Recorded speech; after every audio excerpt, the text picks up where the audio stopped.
mentioned the KMC. books are in a very, some of the books are in a very, but if you look at the level of honesty, you look at that same Auditor General report also. Yeah. I mean, I was talking to a colleague and we started to work on a story related. There is a particular racket where a potential of over $40 million may have been missing in that report. And that's central government? Or? Yes, central government. And it's discussed within 2 or 3 days interval of the audits of the councils. That money, council's revenue combined in the whole of the Gambia, it's not even half. It's not even half of it, and that's 40 million. You are 40 million. You are talking about. And this sincerity is affecting all. I have seen it. It's affecting all. If Gambians had been sincere from 2017, this country would have been on a path. It would have been on a proper path. When people were talking about accountability, okay, let's say for example, Barrow UDP fight, right? So the people who were supporting, so Barrow messed up from the beginning with a lot of fraudulent behavior, like taking money from businessmen and giving it to people, or taking vehicles from businessmen he will not name and give it to people. This is, you can't do this in any serious country. People defended it, right? They fell out and now they oppose it, right? And people will not take you seriously. You see, so, and the Barrow is doing the same thing. You are criticizing the councils, your opponents, for something that was the State House is the most indicted institution in this country in relation to corruption. If you look at most of the earliest audit reports, so the sincerity or lack of it is the problem. And it's the same thing in the opposition as well. So that's the problem we face, and that's the unfortunate situation we find ourselves in. And how do you react to the current brouhaha between the president and the people, the community of auditors? The Auditor General, we saw responded, trying to explain how auditing is done, how they stick to ethics. Today we saw the Gambia Association of Chartered Accountants coming also to disagree with the president, and the fact that people think that he trivialized the work of auditing, that undermines his government's government's integrity in the area of fighting corruption. But his people have said he actually did not trivialize the auditor's report. He was merely expressing his opinion and didn't actually say that the auditing system, in other words, they're trying to say that his board should not be misconstrued. How do you react to that? The issue is, if Malagan publishes a report and somebody comes and says, Malagan can make mistakes. Yes, that's it. What is the person trying to do? But he's trying to say that Malagan's report does not discredit the report. It's telling you, don't listen to Malagan. Exactly. They can make mistakes. Because the fact that Malagan people can make mistakes is a given. That's a given. A human being can make mistakes. So that is unnecessary to say. It's a waste of time to even say it. Because that's a given. A human being can make mistakes. But the fact that you're saying it, you are saying so. So the president is in fact saying so.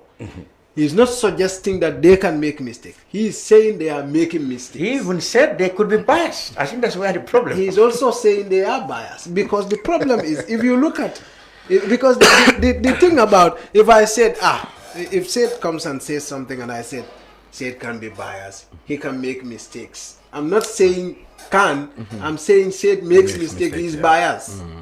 That's what I'm saying, because all the attributes I am saying... It's the language. Yes, it's the language. So the attributes, the fact that Said can be biased is unnecessary to say, because Said is human being and human beings are subjected to bias, right? So you are not saying it because that's stupid. Of course he can be biased. Of course he is human. But the audit process audit is not even an opinion as such. It's called audit opinion, and audit opinion is not the same as opinion in English language. Yeah, right. You know, opinion is just something that comes from your probably belief. what happened, as he said, the president needs definitely people who can really guide and advise. No. The president knew what he was talking No, listen. about. I know he knew, but even in places like the United Kingdom, for example, Tony Blair, Prime Minister, All of the prime was ministers. always an articulate, very eloquent speaker. He had but advisors around him. He took advices in many things. He said, See, like this recording, it all this interview comes was down to recorded. the sincerity I'm talking about. Yeah, I understand. For the president, he knew what he was saying. He intentionally did He so. probably did not know the No, implications. Cham. And he Cham, needed advice. No, you only need to see. The president knew. You see, there is no president in the world who is a fool. It does not exist. The president in any country is the most informed human being. Nobody is in this country is more informed than the president of the Gambia, regardless of what you think of him. Because everything that is happening in this country, Barrow knows. Everything. Should know. No, he knows. Every institution, everybody reports to him. He knows. Even the daily opposition briefings. report to him. They have daily briefings. He knows. yes. Now, the problem is, Barrow has been, the State House has been at the center of corruption scandals that have been uncovered by audit reports. And it serves the credibility of State House to discredit the audit reports. Two of them cannot be credible at the same time. If the auditors are credible, State House will lose credibility. For State House to have credibility, the auditors need to lose credibility. I see. And It's so which simple. one do we take now? It's simple. Now the thing is, Yeah. if you look at the auditors did a Banjul report project. Yeah, What but- did the government do? Banjul report. But yeah, They went and assembled The entire government. An entire government at yeah. Kairaba To defend to defend the a contract. private contractor who did not even bother to be there. Holy shit. The private contractor did not even Bother bother to come there. there. But state ministers represented it. And they defend passionately words. what was happening. Now, if you look at, and there are Banjulians who have talked about this at the alibi. I don't want to talk about the Banjul We did, project, but there were people who, for some reasons, but there are people who were at the beginning talking about this, that there are some issues here and there that you need to fix. Auditors came, they did their audit report, and the auditors were supposed to now do the forensic one. Yeah? So the president knew what he was talking about. Secure report. Report. If you looked, everything started from the office of the president. The auditor talked about it. Colossal amount of losses of resources. These people just pick 4.5 million United States dollars and give it to some guy. And these are the things auditors are talking about. You see, so they can't. It's not that he does not know what he's talking about. He's telling the people, don't trust the National Audit Office. They have bias. They have an opinion. And now, in fact, I have seen some of their clowns talking about Auditor General being UDP. Yes, because it serves their interest. It's like, for example, when you come and say, if you speak against a particular political party, you have people call you a tribalist. A tribalist. It's a tribalist, yeah, that's right. Now, okay, fine. Before you call me a tribalist, how about we look at the thing What I I've been say, saying, yes. the content I say, if it is right or wrong. Yeah. So Gambians are so disingenuous that they've become accustomed to using anything they can So distort the facts. to discredit the message. Yeah, the message. Because the message and the messenger are one and the same. If I am discredited, nobody will believe my If any of my colleagues are discredited, nobody. So this is the thing. This is the problem with what the president said, and he knew what he was talking about. If you look at even the some of the names, I can't go into those names, but there are people he was referencing in that interview, whose names, who were part of the people who were probably most indicted people in the recent audit reports, including whether the one in the timber, or the one with airport renovations, or the Banjul project. Those are the architects behind those problems. I see. And they are the people who are with him on this matter. Good. You see, so it's not an accident. It's planned. Sets the president and the accountants or auditors are up in arms. I mean, he said it must be said, he said he didn't mean to trivialize them, he didn't mean to disrespect them. I mean, his statements perhaps were misconstrued. And it doesn't do anything actually to convince them, because they came up with a press release now. In fact, they are far more united against the president in that press release. I mean, intentionally or intentionally, the damage has been done.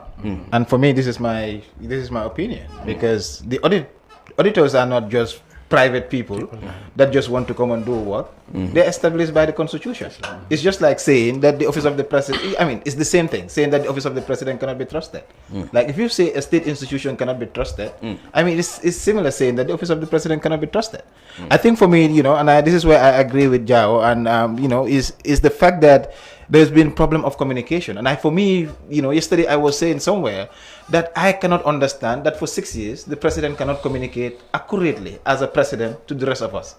For me, I don't see him as NPP or anything. I see him as the president, because he's occupying the office of the president. And that is the most important thing. Absolutely. But the problem in this country, as Mustapha said, is the politics. They ping pong us everywhere. And that's why I have my biggest problem in this country is with the politicians.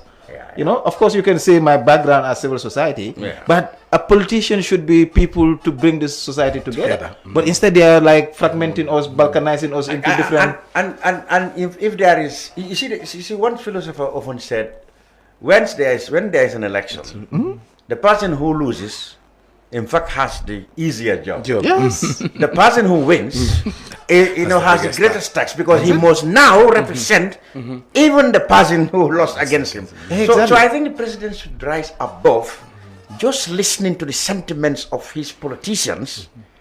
And when he comes to do the presidency, he must be presidential, and he must say things that he cannot necessarily say, or he cannot necessarily bring to the presidency innuendos within his own party. I mean, the party can say, look, this Auditor General can be UDP, maybe he's DOI, but then when he comes as president, he cannot bring those sentiments there, because people will see that you are trivializing national institutions. Lyman, the funny thing is, the president's primary job is to uphold the Constitution. And the Constitution, upholding the Constitution, is upholding also the institution, the people, the properties, everything that is within. I mean, that is his primary job.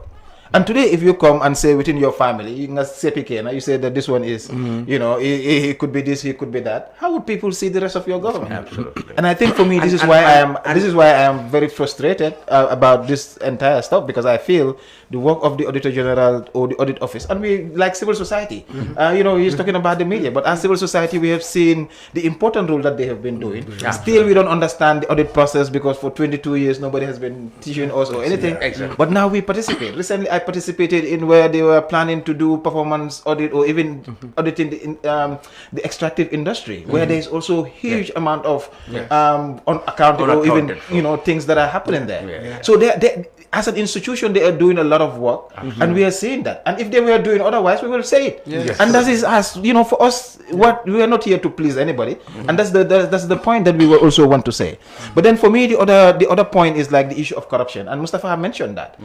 For us, we can only speak about what the people are saying in terms of the perception, because that's where our strength is. But today, if you look at the Afrobarometer, for instance, the recent survey we have released, that Office of the President is listed as one of the highest. And from 2018 it was 19%, in 2021 42%, and in 2022 when we did the study it was 51%. It shows of who is corrupt in terms of the office institutions. So you see that the Office of the President is basically on top in terms of 2021, and he just explained some of the factors.